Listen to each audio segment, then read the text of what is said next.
Imagine that tomorrow the United States announces a large-scale military operation against Iran.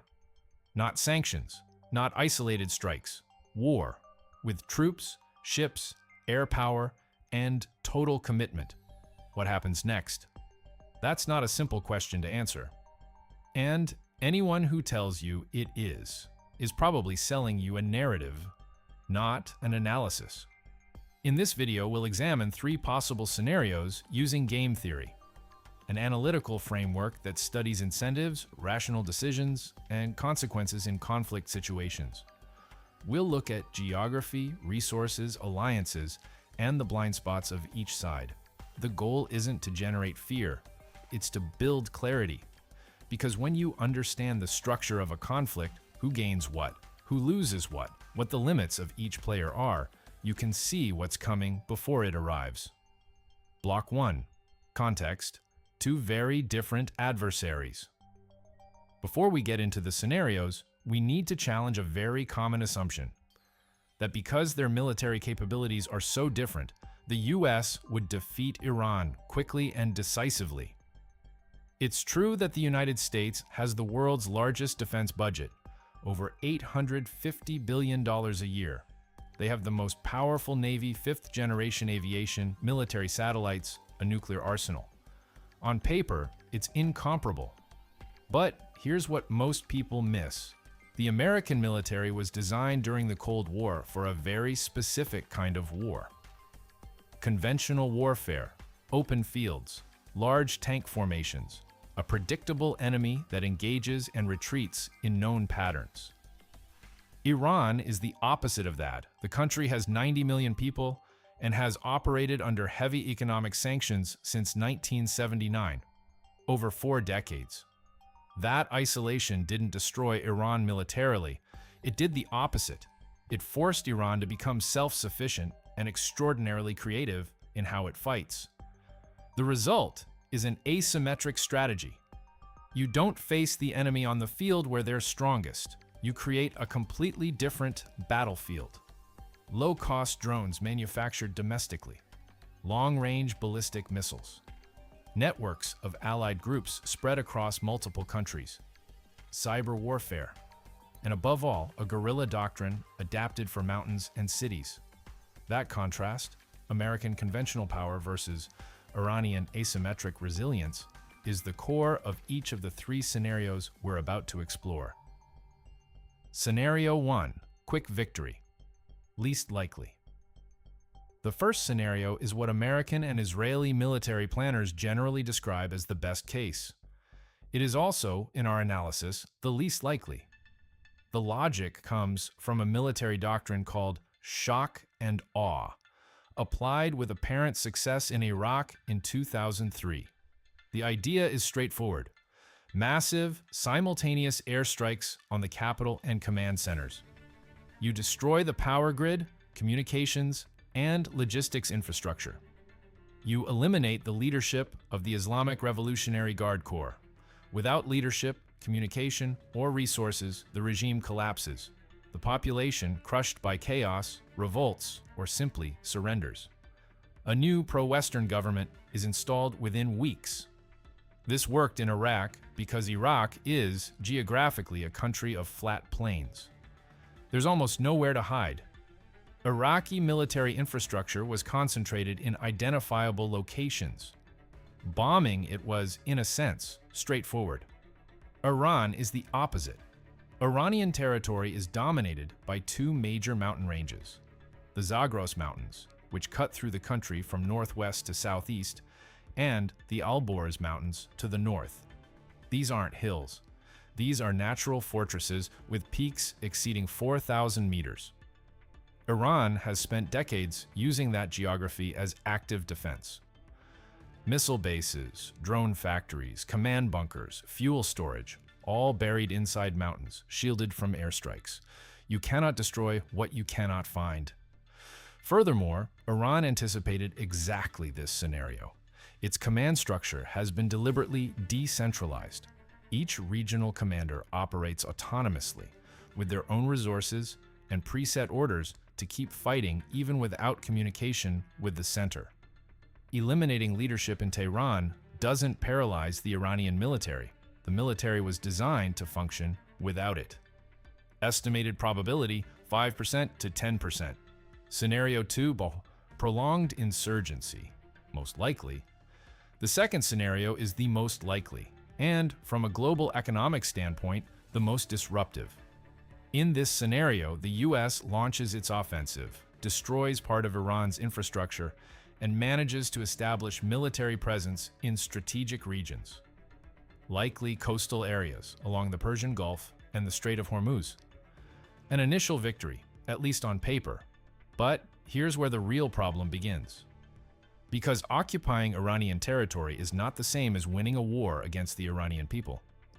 For context, when the US invaded Iraq in 2003, the country had about 25 million inhabitants. Americans spent 20 years there, lost over 4,400 soldiers, spent more than $2 trillion, and left without having stabilized the country. Iran has 90 million inhabitants, 4 times as many, with a significantly higher level of religious and national cohesion. What would follow is a massive-scale insurgency, guerrilla warfare in the mountains and urban centers, adapted drone attacks, explosives on supply routes, and a population that watched its country being invaded by a foreign power. Historically, this type of conflict doesn't end in months. It ends in decades, or doesn't end at all. And then there's the regional dimension. Iran maintains a network of allied groups throughout the Middle East. Hezbollah in Lebanon, the Houthis in Yemen, Shia militias in Iraq, Syria, and Bahrain. If Iran is attacked, each of these groups activates simultaneously. American military bases spread across the region become daily targets. The conflict expands geographically almost automatically. And then comes the economic impact that directly affects your wallet, regardless of where you live: the closure of the Strait of Hormuz. This 33-kilometer-wide channel between Iran and Oman is the mandatory passage for roughly 20% of all the oil consumed in the world. China depends on this route for 40% of its supply, Japan for 75%, India for about 60%. If this strait is blocked for months, and in a prolonged war scenario it would be, the price of oil could triple.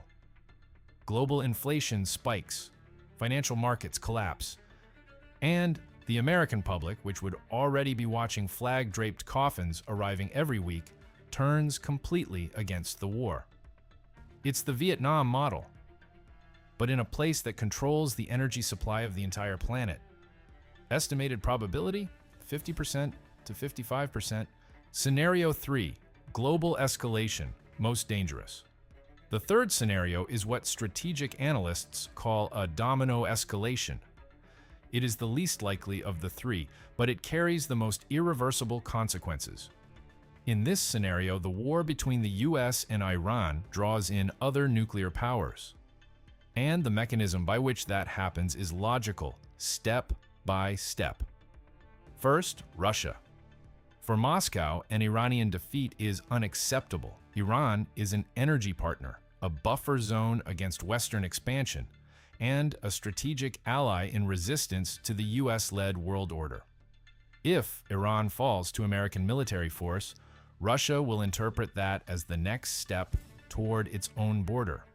So Russia begins supplying Iran with advanced air defense systems, real-time intelligence, and possibly military advisors.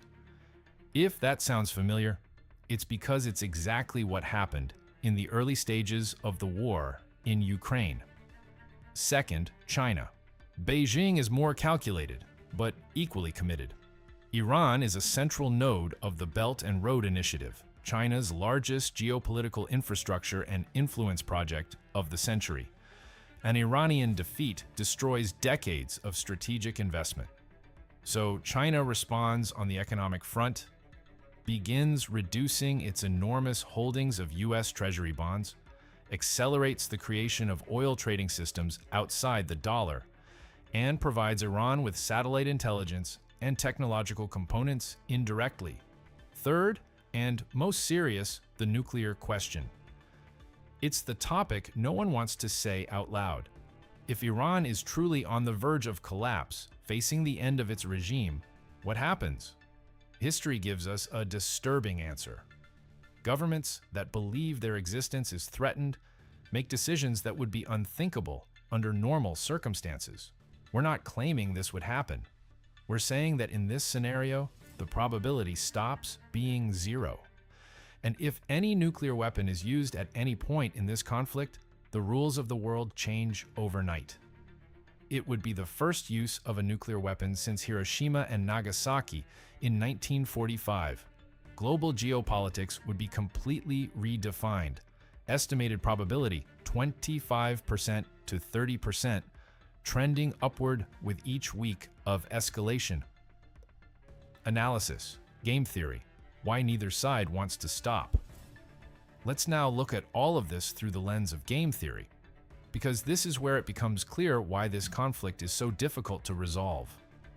Each side has what we call a dominant strategy, a strategy that appears rational and advantageous from an individual standpoint. The US needs to maintain control over Gulf oil flow, sustain the prestige of the petrodollar, and demonstrate that American military power still has credibility. The American dominant strategy is to use that power before Iran becomes even harder to contain. Iran, in turn, knows that negotiating from a position of weakness means giving up ground. Its dominant strategy is to demonstrate that any attack will come at a steep price. By closing the Strait of Hormuz, activating its regional allies, and showing the world that there are no short wars against 90 million people in the mountains.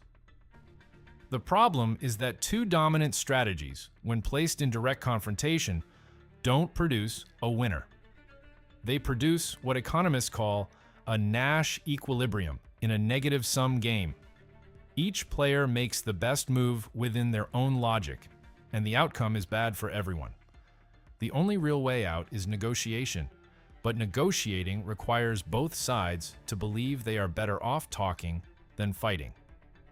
And that equilibrium point has not yet been reached. Closing. So what does this mean in practical terms for anyone watching this video? It means the next 12 to 18 months should be monitored closely. Energy prices could rise sharply. Global trade could be disrupted. Financial markets could enter prolonged periods of high volatility. And the geopolitical order that has structured the world since 1945 could be challenged in ways we haven't seen in decades. But again, the goal of this video isn't to make you anxious, it's to make you informed. Because when you understand the incentives of each player, the geography that defines the possibilities and limits of each strategy, you start to see events with much greater clarity before they become breaking news.